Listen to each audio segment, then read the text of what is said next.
Hello and welcome to Affinity. It's probably time for a giveaway. So what I'm going to give away now is a set of macros that are like something I've done before, but I use now all the time. So it starts from the principle here, because I've got a gradient going from dark to light, and underneath here is a fill layer. So if I remove that, you can see that, and so if I poke holes in that, I can see the layer underneath. It just makes it easier to see what is selected. The basic principle, you can do it with the blend ranges, the cogwheel here, and I could say if I bring down an area here, so I bring down the light area of the left hand graph, then the layer underneath is visible, but the gradient is still visible over here. Or if I bring this one up here, I could put in another point, and I bring that down. I'm starting to select a zone here.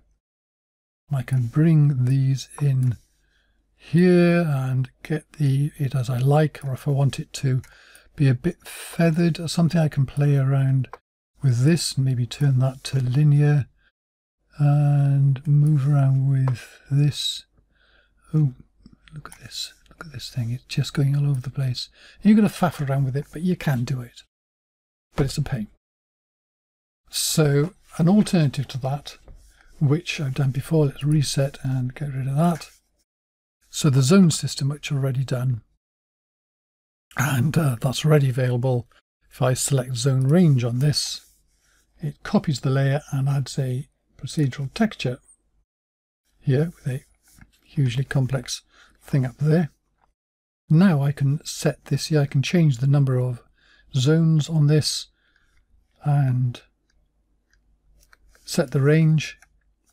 I can change the feathering on this, so it sort of feathers outwards, so it blends in with the adjacent pixels. I can change the luminosity because that is calculated, because you're going to decide what you're going to show or not, and that's calculated. The standard way is with 30% red, 59% green, and 11% blue. Which may seem odd, but it's about making it how we perceive it, and it's the way the eye works and so on. But if you prefer to give red, green and blue equal weighting, then you can use one there, which will set the average.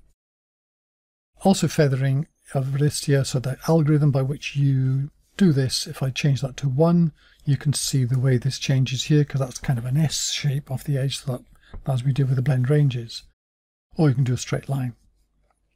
So, but this still, there's a little bit of faffing around here, so I thought, can we do this more easily again and with more variability? But sometimes you don't want to work with zones, you just want to choose what you select. So let's get rid of this, bring this top layer back on again and introduce the macros. And if you look at the links down below, you can find it. And then you go up to the hamburger up here, import macros, and look for Dave's luminosity selection. And this brings in this set of macros down here. I'm going to explain the parabolic ones another day, because that's a whole bunch of stuff in itself. But these here I'm going to explain today. The ones at the bottom are already in the zone system, so they basically take what's selected and turn it into a mask or whatever, so you can use it that way. But I actually don't do that very often, and you'll see why.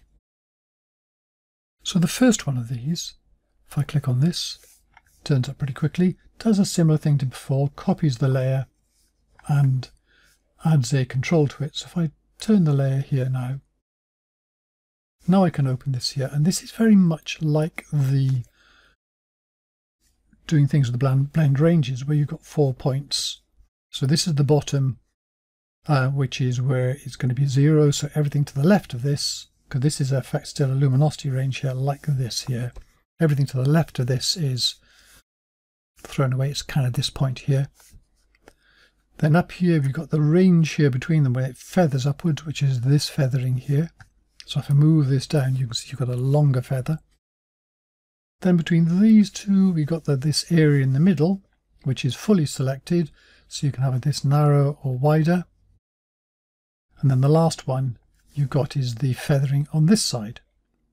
So you've got a kind of a full control here of this, but what this lets you do is this changing of the luminosity calculation and also the feathering. And on this I've actually got three ways of doing this. So I've got this linear, which is like this at the moment, the exponential, so I can roll the mouse wheel on it to just turn it up, which is an S curve, so you get a different shape off. And I turn it up again, it's cosine, and you've got an even harder edge to fade off there. And you can use whatever you like on that.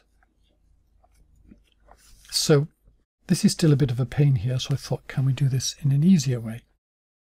So let's just delete this layer, bring it back on, and go to Luminosity Zone. Easy. And now we've got the same sort of thing. Double click this. Now you can select by choosing the middle, the width, and the feathering. So now I can just slide this up and down, and I can select very, very easily any area of luminosity just by watching where it goes. I can change the width of it, and I can change how it's feathered. And I've also got the same adjustments here. So the third one, I'll just show this quickly before we go and do this on a real picture. So this is the same one here with a slight variation. This is kind of for corner cases. Oh, hang on, I need to turn this one back on to do this. You always need that because it does emerge visible. There we go. So all this does is, if you want to do the weighting of how luminosity is created, here you can set it manually. So this is for particularly corner cases. I only use this occasionally. Let's go and find a real picture. So what are we going to do with this? Well, we're going to, let's say down here, we want to create contrast here. So let's take this area here and we'll make that lighter, and we'll make this area down here darker. Selecting this normally would be really difficult because there's such fine and awkward edges in it. So if I go to Luminosity Zone Easy, does the same thing, creates a layer on top. So I can turn this off and you automatically get a selection, and you can see here how this works. In fact, if I slide the middle up and down, you can see how it just tracks across the picture, and you just look for where it's selecting the area you want. So if I go round about here, that seems to be the optimum middle point for selecting this area here. But I want that whole area selected, so I'm going to turn up the width until I get that selection there, and then the fading off, I can change the feathering here, and you can even tweak this and see how this works, or where that selects that. You can turn the bottom layer on off to see where you selected, see whether you got the right area there, maybe a little bit more width on that. And I can turn this off. I could now convert this layer here into a mask or whatever using these here. But I usually leave it. It takes more memory, but if you can afford it, it gives you the ability to come back and change it at a later time, which can be very, very helpful. And so let's put some curves onto this and turn this up and down. But this, I've got everything on here, haven't I? So instead, I'm going to go to this layer here and put on a mask, so it masks what comes through here. So I'm going to go to that mask there and paint on it. Go to the paintbrush. I need a black brush, and you can see here it's just going to paint away the things I don't want. So I'm just going to paint this area here pretty quickly. You can also, if you've got straight lines, I can click in one area there and shift click in other areas. And maybe a bit down here as well. Click there and shift click over there. That's about what I wanted, wasn't it? Click there and shift click over there to take out that, which makes this easier to paint away. It's all not gone, it's just masked. Yeah, so I can just come to the edge of that and whatever. Spend a little bit of time, but that's it. So I've got that area selected. So now when I turn on the bottom area, you can see I'm just selected that area there. And if I've masked away too much, I just paint again in white, and it comes back again. It's not lost. All non-destructive. And now with these curves, I can then turn this up and down again. There we go. So I can just set, it doesn't take much, too much and it looks wrong. But I can play with that, just that there. I can even put a contrast curve in it. But let's just tweak it up a little bit, just to give it a little bit more cooler look to it. And then if I want to do another one, I just click on Luminosity Zone Easy. And it will drop it on top here. It doesn't matter where I had selected before. And I can do the same thing again. I can turn this off here, turn the bottom layer off, and then use this to select the area I want, which was this darker area, wasn't it? So I'm going to go down here to where it's, just move up and down so you can see where's the midpoint of that. About there, increase the width to select more. There we go. Put on a mask to mask away the area you wanted. Select a paintbrush and select that area there. There we go. That'll do. And now I can put on a curves or whatever you want. You can do anything to this. This is just a selected area. And now I can darken this.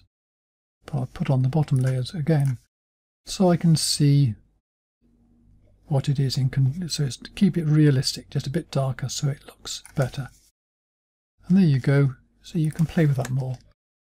So I can shift click on, oops, that area there we go.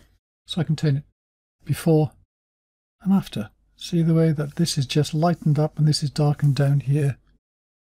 So you can see this here, and if it's not quite right, everything's non-destructive, I can go back and do it again.